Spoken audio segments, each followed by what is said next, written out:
반갑습니다. 여기는 홍로 사과밭인데요. 홍로 나무에 지금 옷을 입혀주고 있습니다. 저희 지역에는 날씨가 춥긴 한데요. 진짜 추운 그런 날씨는 아닌 것 같아요.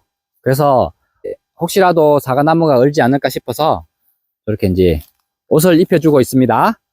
수성 페인트를 발라가지고 이렇게 병도 예방해주고 그런 작업을 하고 있습니다.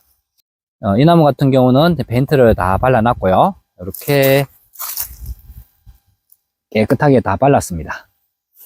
제가 나무 관리는 어떻게 하는지 알려드리도록 하겠습니다. 이 밭에는 유목도 있고 또 성목도 있고 나무가 좀 섞여 있어요. 근데 이렇게 이제 페인트를 칠한 게 좀 오래돼 가지고 이제 전체적으로 유목이든 성목이든 다 칠해 주려고 하고 있습니다. 자, 여기 보면은 껍질이 있어요. 껍질 속에 뭐 응애라든가 깍지벌레라든가 이런 벌레들이 숨어서 나중에 나무를 깔아 먹으면 이 나무가 죽을 수도 있고, 그리고 작년에 홍로 같은 경우 존피해가 많았습니다. 그런 벌레들도 이런 껍질 속에 숨어 있다가 날이 따뜻해지면 사과나무에 달라붙어서 피해를 주게 되는데요. 그래서 페인트 칠하기 전에 어떻게 작업을 하고 마지막에 이제 페인트를 칠하는지 알려드리도록 하겠습니다. 여기 페인트는 수성 페인트예요. 물을 타가지고 사용할 수 있는 페인트고요. 그리고 이런 붓 하나 있어야 되고, 또 여기도 이렇게 붓을 2개 정도 준비했고요. 그리고 나서 요거는 조피 칼입니다. 껍질을 벗겨낼 수 있는 칼이고요. 요거는 쇠 버러시. 쇠 버러시가 이제 조피 칼이 안 들어가면 버러시로 끌어 가지고 그런 부분에 이제 페인트가 잘 묻을 수 있도록, 잘 들어갈 수 있도록 하기 위해서 쇠 버러시를 준비했고요. 나무 뿌리 옆에 이렇게 이제 새로운 가지들이 많이 올라와요. 이것도 제거하기 위해서 라리온 전지가위를 준비했습니다. 그러면 이 나무 한번 페인트 칠 해볼게요. 페인트 칠 하기 전에 먼저 작업들을 한번 하고 갈게요. 여기 옆에 가지들을 깨끗하게 다 잘라줍니다. 그냥 수동으로 된 가위를 써도 되는데요. 가지가 많으면은 손가락이 아파요. 그래서 어차피 날이 2개이기 때문에 이래 흙에 쓸 수 있게 날을 1개 더 준비해가지고 막 사용하는 날 하나, 나무 전지하는 날 하나, 이렇게 2개를 준비합니다, 저는. 그래서 막 사용할 수 있는 날을 넣어놓고 사용하고 있고요. 또 전지할 때는 이제 새 날을 사용해서 전지를 합니다. 날은 항상 2개를 준비해서 사용하고 있습니다. 그리고 지금 요 주위를 깨끗하게 새로 난 가지들을 없애버렸고요. 그리고 여기 보면은 나무 껍질 있죠. 요런 속 안에 이제 벌레들이 서식할 수가 있습니다. 그래서 너무 세게 꺾진 않고요. 조피칼로 여기 껍질을 살짝 벗겨내세요. 특히 요런 부위에 벌레들이 있을 수 있어요. 그래서 요런 것들을 좀 깨끗하게 제거해 줍니다. 살살 긁어주고, 그리고 이런 요런 텀 속에 잘 해주셔야 될 것 같아요. 텀을 깨끗하게 잘 긁어주세요. 이거 너무 또 상처 안 나게 해주시는 것도 좋을 것 같아요.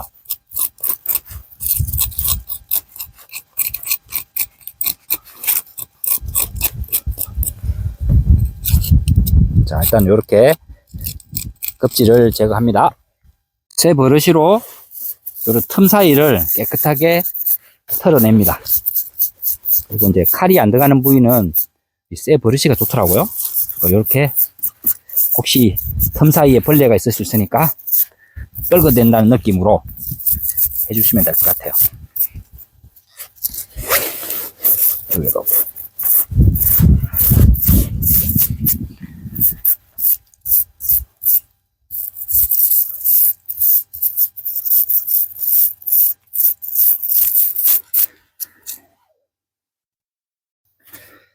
페인트를 칠하더라도 요 접목 부위, 혹시 이 접목 부위가 뭔지 모르시는 분도 많을 건데요. 사과나무를 사가져 오면 아래 뿌리 쪽하고 위하고 접을 붙입니다. 접을 붙여서 이렇게 접목 부위가 좀 통통합니다. 그런 데 이제 껍질이라든가 그런 쪽에 이제 특히 벌레가 많이 서식할 수 있기 때문에 요런 부위를 잘 하셔야 돼요. 깨끗하게 제거하고 자, 페인트 칠을 하면 됩니다. 요런 껍질 안쪽에 이제 벌레들이 있을 수 있으니까 그런 접목 부위를 신경 써서 작업을 하고 페인트 칠을 하면 벌레들이 이제 서식하는 걸 방지할 수 있습니다. 자, 여기는 아까 말씀드린 대로 페인트를 준비했는데요. 여기에 저는 오늘 응애 농약을 약간 넣었어요. 한 2방울 정도 넣었는데요. 뭐 그거 아니더라도 뭐 깍지벌레라든가 사과나무 좀약이라든가 이런 것도 넣어서 하신 분들이 계시긴 한데요. 저는 그렇게까지는 하지 않았고 응애 약만 약간 넣어가지고 같이 지금 페인트 속에 희석해서 바르고 있습니다. 나무 껍질 부위를 깨끗하게 제거했다면 이제 페인트 칠을 할게요. 페인트는 이제 수성 페인트입니다. 위에까지 페인트를 바를 필요는 없고 이 정도 해서 아래쪽으로 특히 이게 접목 부위 이런 데를 좀 신경 써 가지고 바르시면 될 것 같아요.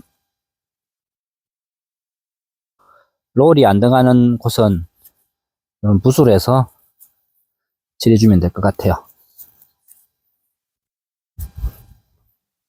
그리고 이제 반대편에 가서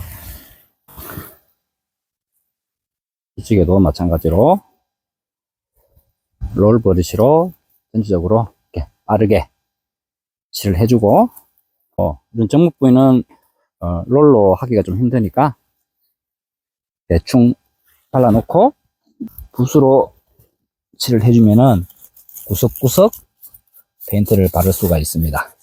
시간은 좀 걸리더라도 이렇게 이제 페인트 작업하는 게 자주 하는 게 아니기 때문에 한번 할 때 조금 꼼꼼하게 하는 게 좋을 것 같아요.